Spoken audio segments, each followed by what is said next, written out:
You're listening to The Artist Athlete, episode 20. And I'm out of hypochorisms, but there's your SAT word for the day.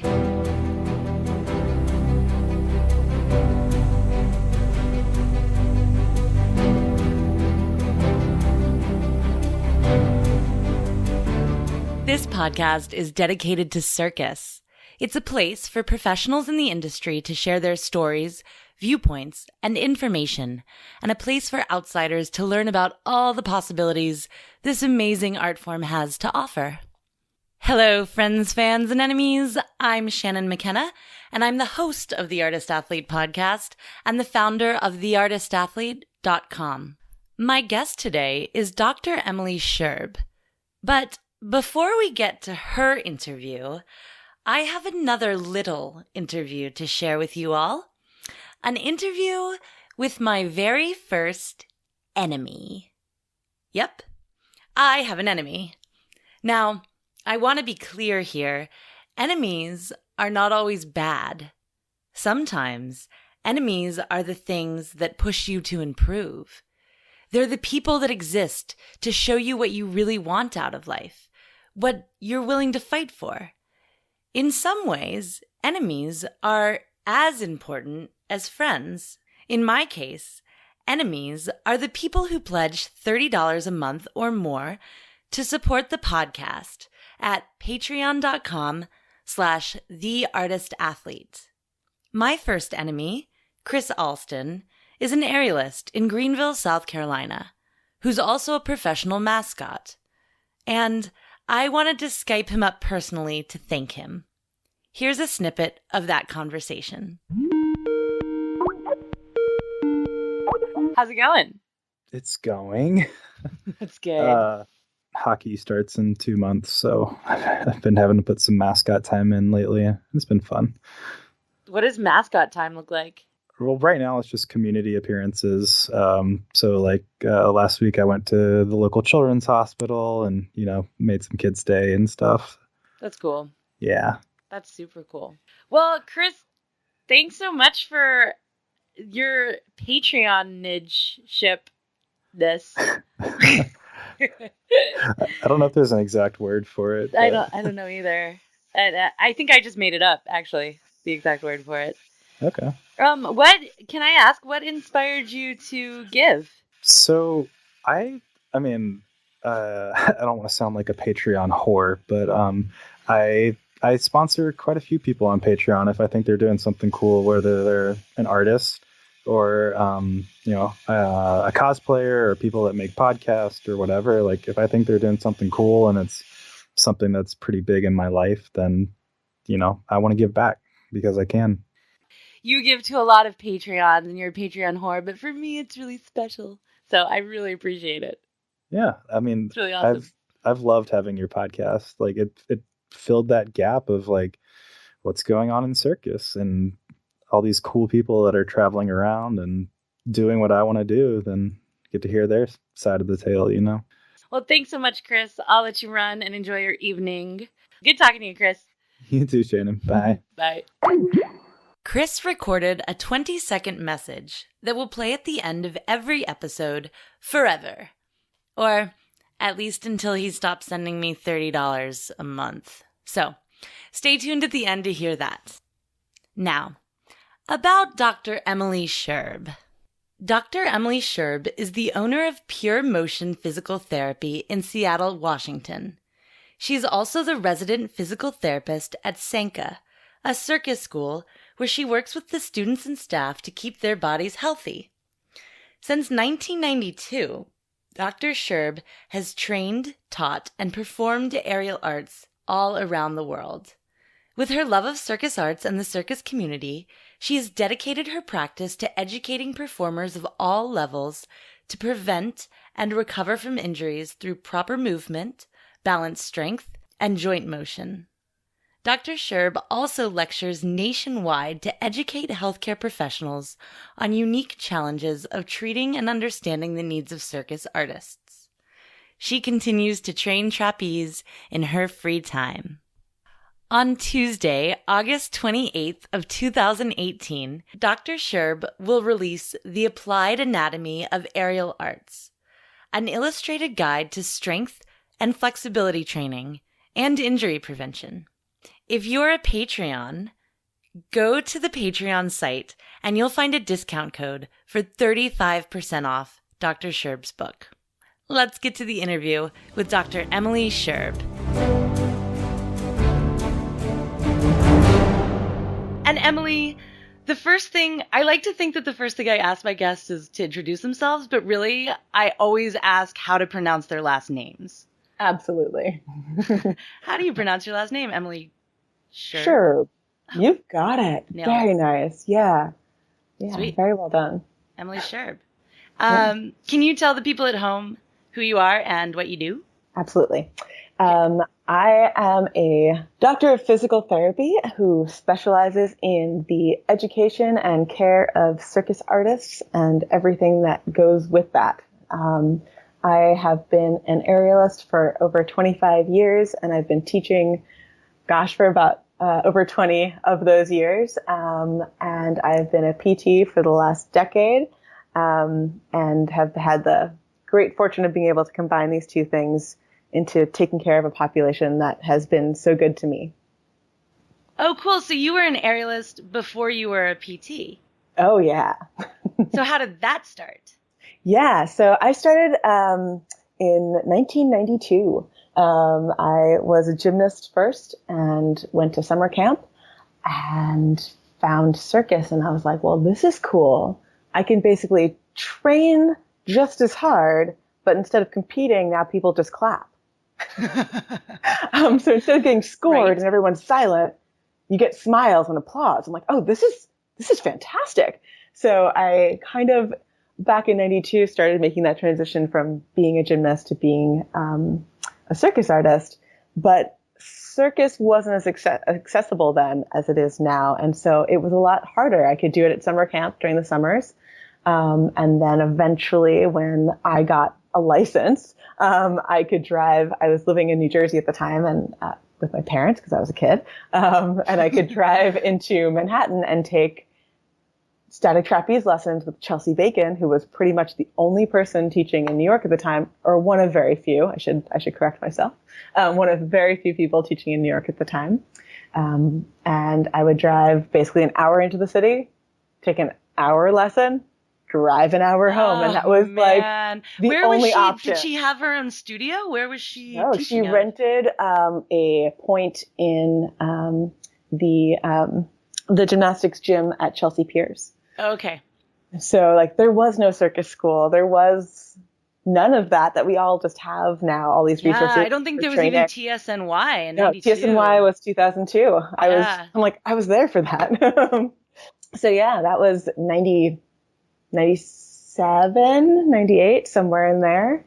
And then I finished high school and was like, circus, this is my thing. But again, there's not that much of it in the country at this time. Like, it's amazing how much circus has grown. So I drove across country and moved to Portland, where I joined Pendulum Dance Theater and interned with Do Jump Physical Theater and taught and worked at a houseware store where I sold pots and pans and knives and just had, the traditional artist lifestyle in Portland. In the 90s also. In the 90s. That's dreamy. That's when you really could do that in Portland. Well, and also the rents in Portland are no longer reasonable to actually do that. But, it was late 90s, early 2000s. And I was like, I'm going to go do aerial dance. Because joining a circus was still like this scary thing that like was really hard to do. And like, how do you even access that and get into that world? But at that point, I was able to pick up and move to Portland and do that for a couple of years before going to college. But I just kind of continued doing circus. In the summers in college, I would teach flying trapeze. I worked with Tito Gaiona at his rig in Massachusetts when he had one there, and did that one summer, then helped with the first year of TSNY, setting that up in New York. And I interned at Scherb before they had a trapeze, just as a dancer. And then they eventually set up their trapeze. And then when I finished college, I moved back to New York and helped manage the TSNY rig for a while, performed professionally, and kind of did that whole thing before going to PT school. So I've kind of had back and forth all over the country, been a little bit of everywhere, and gotten to train and work with some really fun people. And where did the turn to physical therapy happen? I kind of always knew I wanted to do something with orthopedics or physical therapy or something with the body, even since I was a little tiny kid. So it was kind of something I just kept putting off. So I took time off before going to college and performed. I took time off after college before grad school, but even before leaving college, to make my mother happy, because I have to do these things. Got to keep your parents happy. She's like, okay, I know you're just going to go and be a performing artist for a while, but just apply to school, grad school for me, just for me. So I had actually already applied to physical therapy school when I finished college and just didn't go. So did you defer, or were you like, nah? Yeah, I just deferred, and they were kind enough to let me keep doing that. Can you talk a little bit about the process of going to physical therapy? Do we say physical therapy school? That sounds so unacademic. Yeah, I mean, you say med school too. You say medical school. It's physical therapy school. Or law school, yeah. Or law school, yeah. So I'm going to school for physical therapy. You come out with a physical therapy degree. These days, it's all doctorates. But yeah. How long is that journey? That journey is, oh my goodness. How long was that journey? 3 years. 3 years. It's a 3-year graduate program. Yes. So it's about the same length as med school, which is also 3 years. And then, a lot of the schools have their residencies kind of combined and wrapped into those 3 years as well. Gotcha. And what did you do for your residency? So I was able to kind of, chase circus. I didn't want to go anywhere that I couldn't still do circus. So right. Like, why would I not do circus while training? So I did one in St. Louis where I got to work with Circus Harmony, who I'd been working with on and off for a couple of years. So I got to work with those kiddos and help them out. And then I got to go out to San Francisco and teach at Circus Center and teach flying trapeze, which is always nice to be and easy to be able to jump in and jump out without having to, create a lesson plan and build that long-term thing with your students. You can really take a look at somebody and be like, okay, I can change your swing, change your trick and where your break is and make immediate changes without having to kind of go through the process as much. So it's always been fun to kind of travel around and be able to teach flying. Yeah, it's such a good skill set. Yeah. I've taught flying trapeze, never at TSNY, but at a couple of places. And if you can work board and if you can pull lines, even for just knee hangs or these kinds of things, it's really nice. You just pop in on a team, right? And so you have that support from everybody else. You don't have to kind of build a following. You don't have to create, a progression to get your students where you want them to go. They're already in process and they have kind of a guiding team that's working with them, and you just may add something to it. Yeah. Sorry, you asked me about physical therapy, and I'm still talking about circus. And so as you got deeper into your physical therapy, how did that start to inform, or did you notice it informing your work as an aerialist? Yeah, it absolutely went both ways. So there's quite a few different philosophies in physical therapy. The great news is we've learned a lot. The truth is we also have a long way to go to figure out what we think is kind of the best process, and we're constantly learning. It's growing rapidly, kind of like circus. Physical therapy has only been around since World War I, and it's changed a lot since then. So it went from kind of rehabbing soldiers to rehabbing aerialists in a very short span of time. And so we're still learning how everything kind of works. Wait, so what did people do before World War I? You just hobbled around in pain. You either went to the doctor or figured it out? Yeah, or didn't.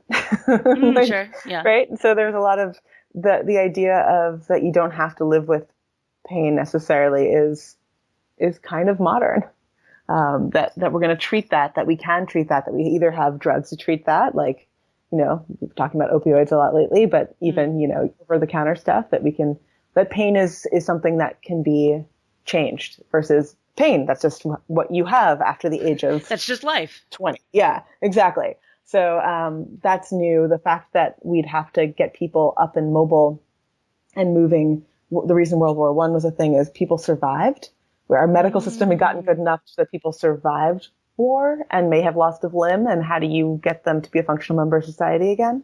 So it's really interesting where we've gone from just make people functional again, now that they're surviving, to make people exceptional. But you were actually asking how they informed each other. So all of that was to say that there's many different schools of thought of what's most important and what the best way is to kind of frame the way you look at the body. Most of us come to about the same conclusion, but it's kind of where do you enter that point and kind of how do you get down your path. So the school that I went to, which is Washington University in St. Louis, is heavily movement focused, which it turns out is a really good fit for how I look at the world. Imagine that. Look at that. So they're going to look at movement first to see how it moves the joints and the structures versus the structure first to see how it affects movement. So you can see how you can kind of come in on either side. So for me, I'm looking at movement first and moving backwards. And that is what I had trained to do for all those years teaching circus. Is like, I know how to look at movement. So I had this immediate advantage over my peers in school where I could look and say, oh, something's not right. And then I got to learn what wasn't right when I was in PT school. And then I got to take that back to circus and teaching circus and really understanding why it was that I was seeing what I was seeing when I was training my students. Gotcha. How do you know when something, like, what is right? Do you guys have some kind of control for that? What's great about the body is there's often two sides. So like a right side and a left side? A right side and a left side. Okay. So you're like, your right side is not moving like your left side and your right side hurts. Okay. What is different between your right side and your left side? So there are some controls. There are also some things we don't know, but there are some things that are just wrong is a strong word. There are ways of doing things more easily than others. Sure. And then you can choose to do them however you want if it's a choice. But if you're stuck moving just one way, that can be really rough on the body. But if you have a choice and you choose to move this way, you choose to move that way, and it's a decision you're making in your body, there's no wrong way to move. There's absolutely 100% no wrong way to move. It's just there are easier pathways and harder pathways. There are ways that if it's the only way you do it are rougher on the body than others. But there's nothing that's wrong. The body can move in magical multitudes of ways. And it's so cool. Super cool. So it sounds like you had an edge on your peers because of your long experience working with movement and noticing these details or noticing movement.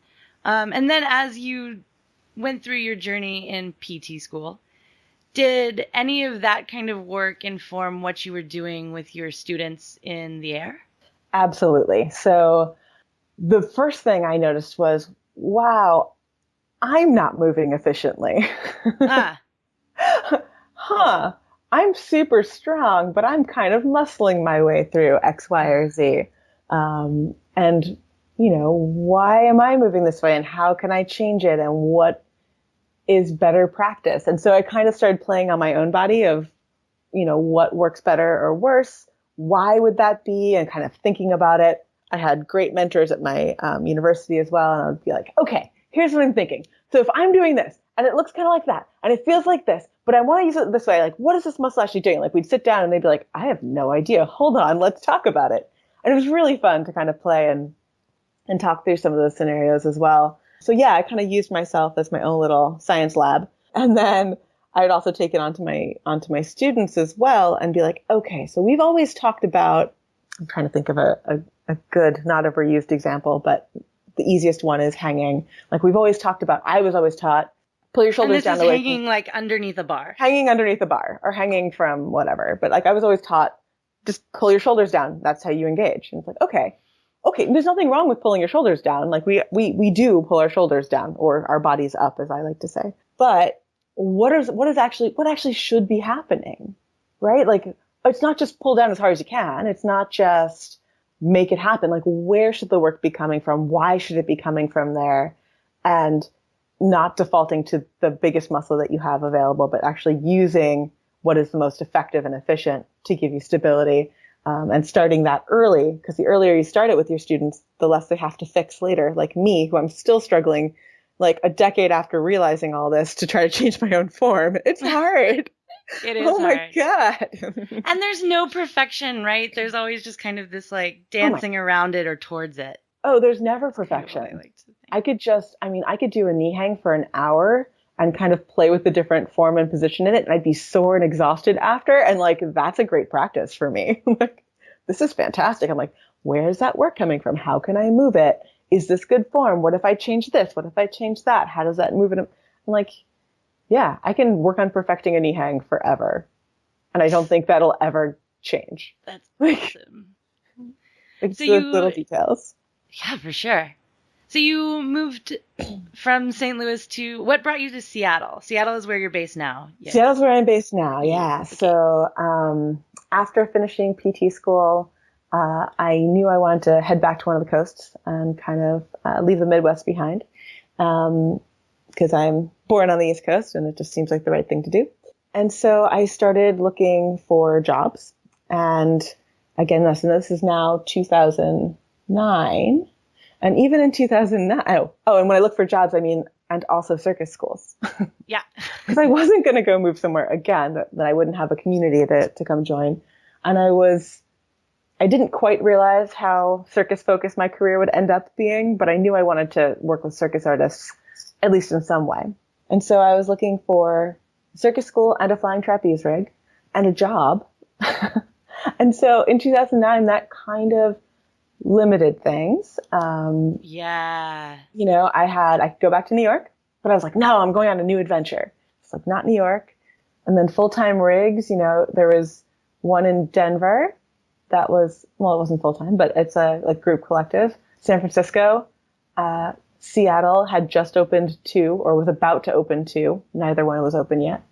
And I was like, okay, well, I'll apply to jobs in those places and see what happens. And Seattle won. I was like, I landed in Seattle and there's a big, beautiful mountain staring at me. I'm like, you're real pretty. And I was like, oh, I'll go to Seattle for a few years. And that was a decade ago-ish, 9 years ago. So I just haven't left. Yeah. There's a great circus community here and it just keeps growing. I mean, like it's growing around the country, but Seattle certainly has quite the concentration of circus and it's too hard to leave. And what does your life look like from day to day? Do you practice out of the circus school at Sanka, I presume?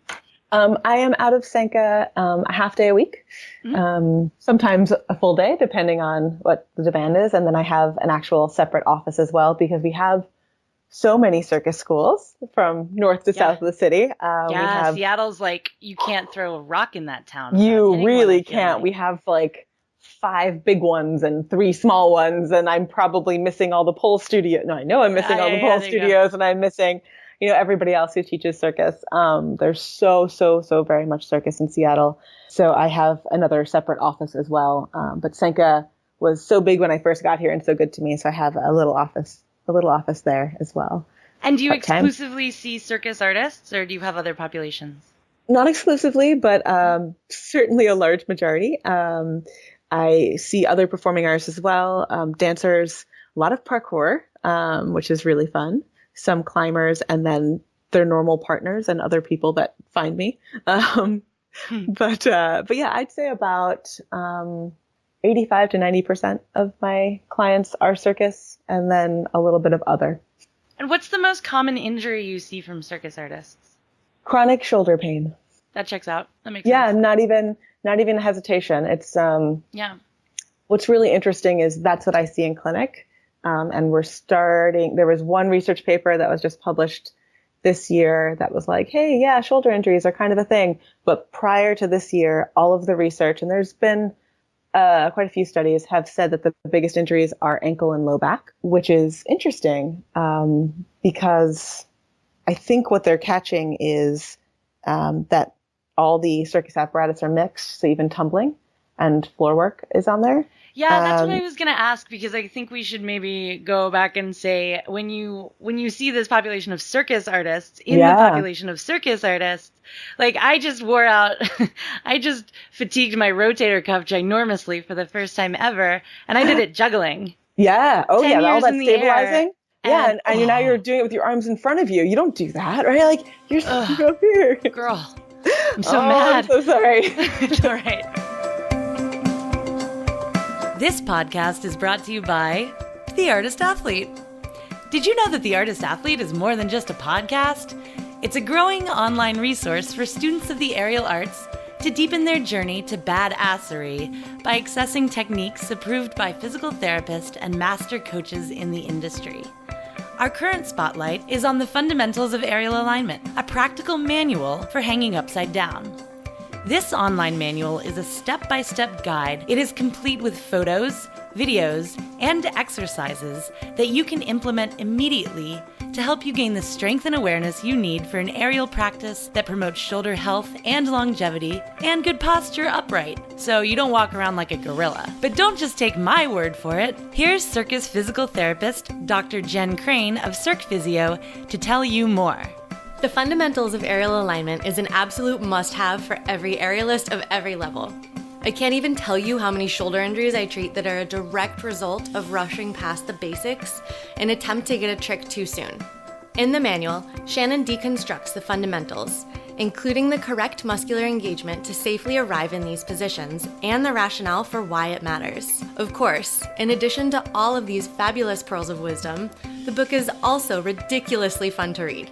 It's been lovingly garnished with the Shannon humor we all know and love. Thanks, Jen! Cirque Physio is also featured in the book to give scientific insight into why it all works. Pick up your copy today by going to theartistathlete.com and clicking e-manuals. Listeners of the podcast can get a 10% discount by typing in the offer code PODCAST at checkout. Again, that's theartistathlete.com, offer code PODCAST. Now, back to the show. The question, I guess, is, when I maybe I should have reframed, in the circus population, who do you see and what are the most common injuries within that? Yeah, very good question. It's still probably shoulder. Even my hand balancers, my pole artists, I don't see a ton of jugglers, but when I have, it's elbow and shoulder as well. It's a lot of shoulder. I think the ankle and foot thing is also acute injuries, people that fall down and hurt themselves, versus I've had this nagging shoulder pain forever. Yeah. So the shoulder is just the most mobile joint in the body. And then we ask our arms to do so much.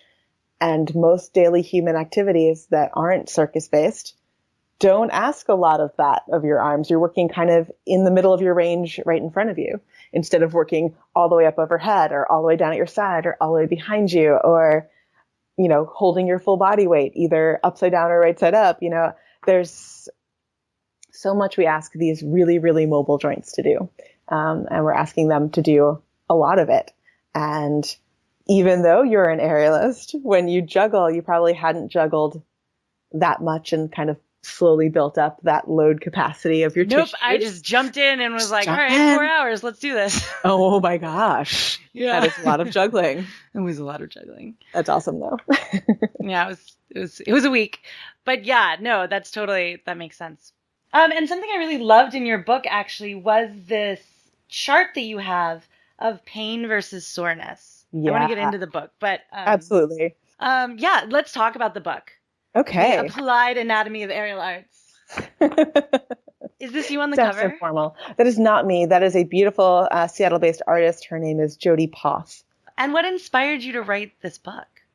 Well, pretty much my whole life, but more specifically, back in 2012, I was asked to give a workshop at the ACE, the American Circus Educators Conference, which at that time was still ICO, or American Youth Circus Organization, at their educators conference. And they asked me, please, would you do a 4-hour workshop on anatomy? And I went, oh, that's a long time. Oh, okay. And prepared a 4-hour workshop on anatomy. And had such great questions and such great feedback that I was like, oh, there's a huge demand for this knowledge. There's a huge desire for people to kind of understand and get this at the educator level, let alone getting it out to the aerialists themselves and kind of helping that, that information trickle down. So 2012, the idea kind of was like, oh, I see it. I see that this is a thing I should be doing. And then I didn't do anything about it. Mm-hmm. And then in 2014, I went to Chicago in a blizzard for Circus Now, their first conference, and redid the anatomy workshop there. And I was like, okay, I'm getting the same questions. I'm getting a lot of interest. I need to write this book. And that was 2014. But then I don't know how to write a book. I don't even know where to start. So it took me probably about another year, and I happened to also be becoming friends with a woman at the time who was a former book agent and is an author. And I was like, okay, my good friend, how do I start? How do I do this?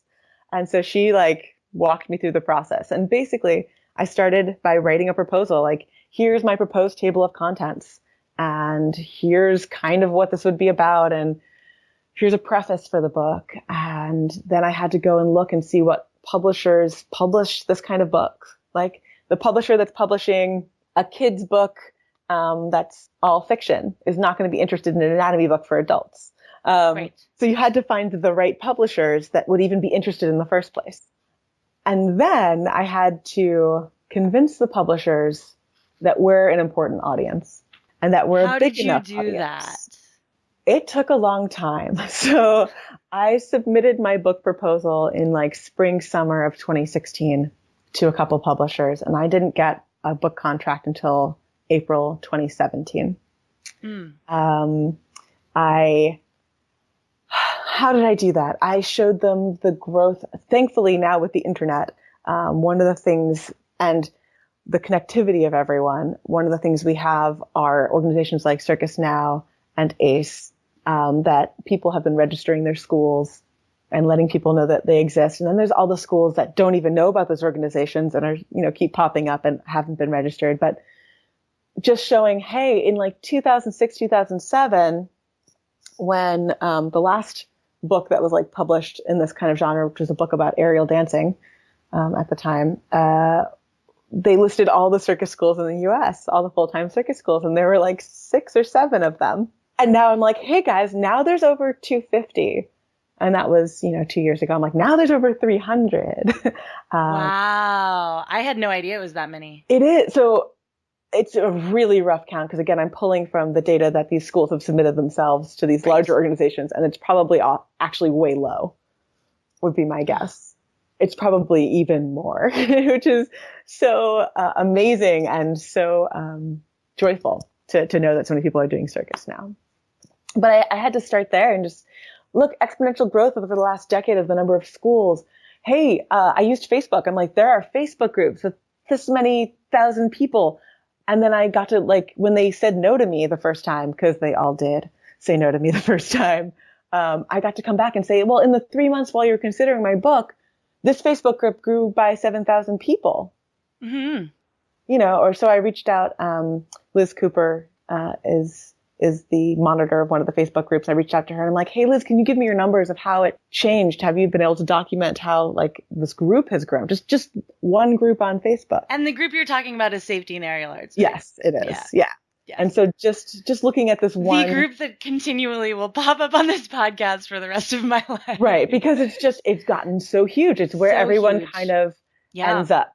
And so showing them the numbers of how quickly aerial is growing was really what did it. So thank you to every aerialist listening to this. You guys are why this book exists. Without you, I would never have been able to prove to the publisher that there was a demand. And so when you sat down and you made this table of contents, how did you start to even organize this information? Well, some of it I had organized from years of doing lectures. So some of it I already had a breakdown of the way I think about the body is all the muscles have one end point. I have at least 2 end points. They have what we call an origin and an insertion, or a piece that's being held still and a piece that's moving. And so when you trace that all back, it all comes back to the center of the body and what we think of as the core. So I think you can't possibly start talking about anatomy if you don't start at the core, because then how do you understand how the arm attaches to anything? So I'm like, okay, well, I'm starting from the middle. I'm working my way out. And that's a big component of the book, too. You talk a lot about proximal stability. Yes, proximal stability. Yeah, I didn't throw those fancy words around. Yeah. I know. I used it last night in my class, too. I was like, well, Emily Scherb writes in her new book about proximal stability. And can you talk a little bit about this concept? Absolutely. So muscles, when they attach to the body, attach at least 2 points, if not many more. And the best way for that muscle to work is to hold one end still while the other side of the muscle is doing the work on the body. So if we think about, where I'm going to ask you to dive deep into your shoulders right now. But if you think about, I'm trying to all right, so I have my body. So you've got your body, right? And you've got a shoulder blade. Yeah. All right. That shoulder blade, what's really cool and why the shoulders are so mobile is that shoulder blade really doesn't attach to the body by any major joint. It's kind of floating in a sea of awesome, strong muscle on your back. So the shoulder blade is a really great example for proximal stability, because if you take your shoulder blade on your back, you've got muscles that anchor your shoulder blade to your spine and your rib cage, which are pretty stable. And then you've got muscles that anchor your arm to your shoulder blade. Those muscles are your rotator cuff. There's others, but we're going to stick with rotator cuff.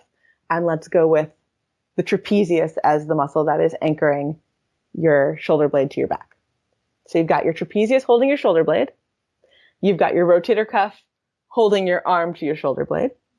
So for you to even start moving all your of this arm, is really easy to picture because I just read through your book. Yeah, I hope everyone else, if you have a computer in front of you, Google like back muscles netter, and they'll pop up and you can kind of see what we're talking about. But if you try to move your arm and all that happened was your rotator cuff muscles fired, but your back muscles didn't fire, your shoulder blade would end up just wiggling in the middle of your back. And you wouldn't get your arm to lift very high. Does that make any sense? Because that makes total if your rotator cuff is attached on the head of your humerus and attached in your shoulder blade, and then that muscle contracts, it's going to pull your shoulder blade and your humerus closer together, which is going to move the shoulder blade almost more than it's going to move the humerus.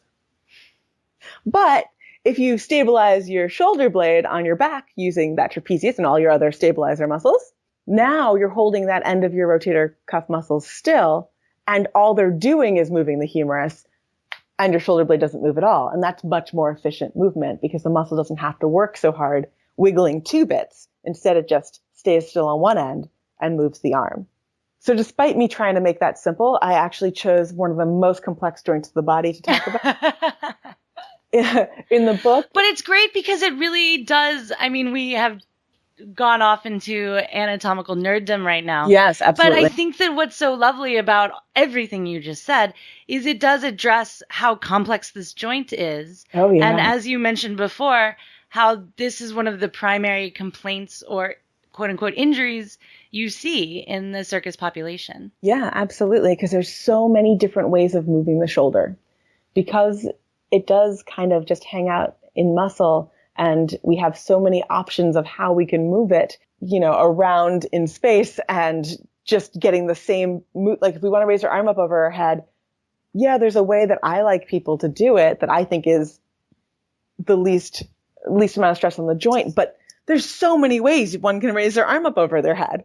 Totally. You can compromise here. You can move this. You can move that. And just the amount of different ways you can move an arm gives us endless possibilities for movement and endless possibilities for injury. Endless possibilities for injury. Yay! That's not going to be the title of this episode. Oh, no. But endless possibilities for recovery, because we're such good movement learners. We can retrain how we move our body. But in these endless possibilities for recovery, what in your research or in your population of circus artists have you done or found that's different from a standard protocol of care for, say, a 60-year-old who's just had rotator cuff surgery? So what's fascinating is beyond circus artists being amazing movers and have an amazing ability to connect with their body and learn new movement, not much. The body is the body, which is just so cool. It's just that we're better at using it, and we use it through a bigger range. So it's really neat to also take the circus population and apply it back down, scale it way, way back, and then you can use it for that 60-year-old as well. Or the 60-year-old aerialist who just recovered from rotator cuff surgery. Sure. Yeah. But what's fascinating about our bodies is that there is relative consistency about how they're all set up. It's just that we work at end range more and harder. Whereas a normal human, I would not necessarily need them to get their arms the most strong overhead. With an aerialist, you need them to have the most strength and stability at the very end range of their shoulder motion, where it is. So to get there, though, it's the same process. So what someone's coming in for, and then how I look at them. So you can have 4 different people coming into my office and saying, my shoulder hurts. And my shoulder hurts when I do beats. They can all come in exactly the same complaint. But the question is, how do they do the basic movement of bringing their arms up over their head and starting there? Does that hurt? And maybe for one of them it does, and for another one it doesn't. And that tells me something about what's going on with their shoulder. Or is it only when they're hanging and that hurts? Or how do they move their arm up over their head? One, like I was saying, there's tons of different ways to move your arm. One, their shoulder blade moves really well, but their humerus doesn't move really well in the socket. Another one, they both move really well, but when she adds hanging, that's a problem. Another one, the shoulder blade doesn't move well, and the humerus is taking a ton of work.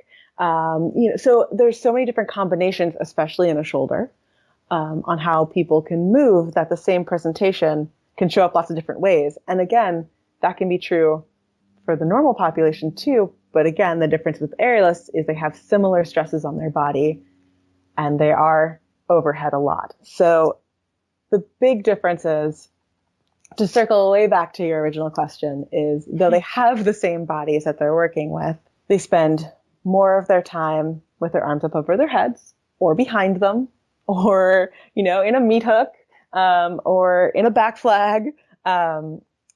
And those stresses are not the same. And the movement patterns that aerialists develop from the type of movement we do, we invert a lot. We go from arms up over our head and then push those arms down to rotate our bodies. And so we get very strong in that pathway. And sometimes if that strength isn't countered with good mechanics to raise our arms back up again, those muscles start taking over when we bring our arms up overhead.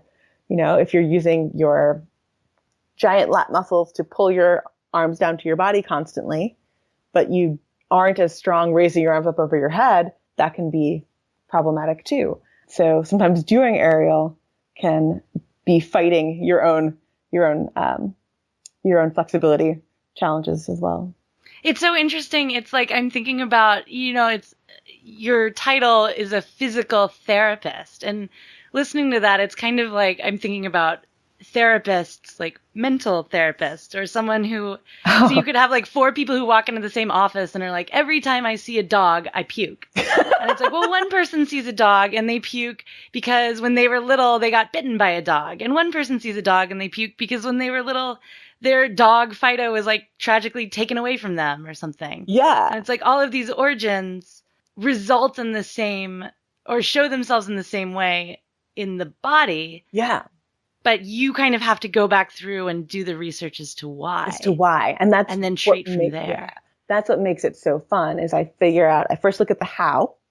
I first hear the what. I'm like, tell me what is happening. And I look at the how. Are you moving? And then why are you moving that way? And then I break the why down into a couple different options. And there's really generally 3 options. One is your muscles are weak but smart. And I say that when everything's moving properly, you're just not strong enough to do that yet. And yet is a key word. Everyone can get stronger. Yes, for sure. So weak but smart. And then there's strong but stupid, meaning you've got all the strength to do it. Your brain is just not telling your body to move the right way. And we need to work on your brain, not your muscles, which is always a fun one. Yeah, I bet. Because also the brain. People love hearing that. It's your muscles. It's not you. You're not stupid. You're brilliant. We can fix that. And then the third is weak and stupid, meaning the muscles that are supposed to be doing that aren't firing well and you don't have good access to them. So let's work on your brain and your muscles at the same time. But the great news is the brain kicks in first, and we can train our neurons much faster than we can train muscles. So we can, this is not true, but if you've got 10 neurons going from your brain to a specific muscle, but you're only really firing 3 of them regularly, we can turn up the volume and get those other 7 firing really fast as soon as we tell the brain that that's important to do. And so we can do that really quickly. And those changes can be like 2 weeks, maybe 4 weeks, but in usually the circus population, because they learn movement quickly, it's more on the 2-week end. The brain just turns right on once we tell it what we're asking for. And then after that is when we can gain strength, is when we can add more neural connections and increase this number of pathways and build muscle and get that stronger. And that then starts adding weeks on to get stronger muscles. So the best situation is strong but stupid. Because the stupid we can fix really fast. It's true. You can fix stupid. You can fix That's stupid. That's the title of this episode. You can fix stupid with me. But I mean, you get a strong student who's done a lot of body weight stuff in a circus class that you're teaching. And you're like, oh, you're going to learn this really quickly because you already have the strength. Yes. And that's the same thing when I'm looking at the tiny joint versus then when I'm looking at the person's whole body. Those are also the most, I'm not sure in a physical therapist, but as an aerial coach, those are the most rewarding people to work with because they're the quick fixes. Right. Right? You're just like, oh, no, don't start all the way with your scapula depressed. Start with it slightly neutral, and then your straight arm inversions will be easier. And they're like, oh my God, you've changed my life. Yeah, cool. Right, because they have the strength to do it either way. So we're coming kind of to the end of our chat. But my last question that I ask everyone is, what advice would you give yourself at the beginning of your career?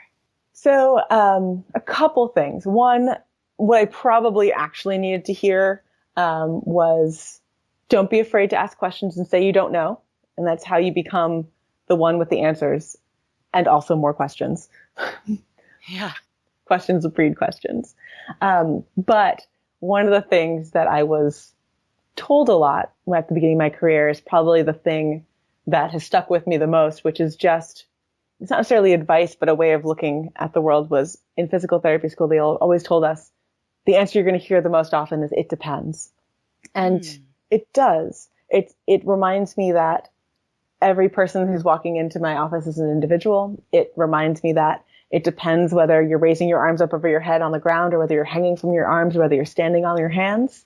It depends what that person walking in with shoulder pain, what else they have going on as well. So it depends, so it wasn't actually advice, is one of those things I wasn't quite appreciative when I was starting my career. And now I'm like, oh, it all just depends. Like, there's no hard and fast answers. It depends. That's great advice. That's also the most annoying thing you can possibly tell someone who asks you a question. Oh, it was terrible. And I was like, but I'm a baby PT. Tell me the answer. And they're like, well, it depends. And I'm like, I hate you. But it's also been the most valuable thing, because it's a good reminder that it really depends on all of the factors that are coming in, and it's not just one thing. There is no right answer. Keep asking those questions and keep learning. Well, thanks so much for coming on the podcast, Emily Scherb. Absolutely. Dr. Emily Scherb, I should say. And great pronunciation of my last name. Yes, nailed it. It's been absolutely lovely talking to you, Shannon. It's nice to connect with people that I have virtually seen around the community for years and actually get a chance to talk to. That was my interview with Dr. Emily Scherb. And what did we learn today, boys and girls? Well, one of the things that I found incredibly fascinating that she said is This idea that you don't have to live with pain is kind of a modern concept, right? Like before World War I, people who were wounded or injured or had serious problems usually just died. But with the advent of modern medicine, people have been staying alive, and as they're alive, they have to deal with the repercussions of the injuries they've incurred. Now, circus is much older than World War I as well.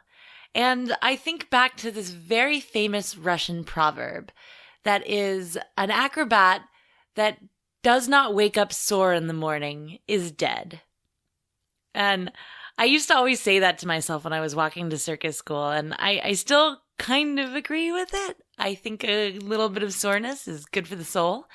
But the idea of pain, that something is so debilitating that you have to alter your training or you have to just grin and bear it, is kind of an outdated approach to modern artist athletes. And I'm really thankful that there are people like Emily Scherb and Dr. Jen Crane of Cirque Physio and Michelle Francis in Austin, Texas, who have the insights that a circus physical therapist needs to treat people in this population. In the US anyway. There are amazing physical therapists all over the place also, but those are the three that I know of who are specifically practicing circus and also treating the population.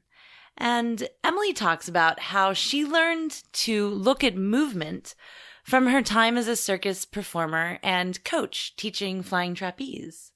She was able to use that insight in her physical therapy work and vice versa. When she learned the correct or efficient ways to move, she could then apply it to circus training. She says, there's no wrong way to move, and I love this because I totally agree with it as well. There's just ways that are more efficient than others. Once you know the efficient pathway, you can choose to move however you want. But if the only way you know how to move is incredibly difficult for you, there might be an easier path. And a good coach can help you with that. The other thing that I really liked that she talked about was this idea that there's 3 types of students that you get. You get people who are weak but smart. Their bodies are really good at doing the things that they know they need to do. They just can't do them because they haven't built the muscle yet. You get people who are strong but stupid. And those are my favorite type of students because once you teach them the efficient pathway, they do it very quickly. And then you get the unfortunate weak and stupid, which I feel like I was at the very beginning of my training. But luckily, just like every other kind of intelligence, the journey to learn body or movement intelligence is something that can be learned over time. I was lucky enough to get Dr. Scherb's book before it came out, and I will say that I think it's fabulous.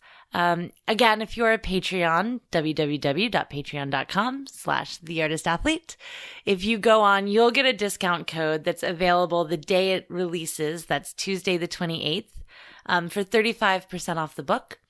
And if you are not a Patreon, why not? And also, you can go to www.thecircusdoc.com. That's thecircusdoc, like doctor, DOC.com. And all of the information is on her website about ordering the book. You can follow Dr. Emily Scherb on Instagram at thecircusdoc. And as always, I'm at _artist_athlete with plenty of training tips and tricks to help you move more efficiently. I also announce a lot of my workshops and appearances there instead of on my website. It's a little easier for me to update and change as things come up. So check me out there online. I'm www.theartistathlete.com. And to become a supporter of the Artist Athlete podcast, you can go to patreon.com/theartistathlete and be one of those super cool people who records a message at the end of every episode. Like this one.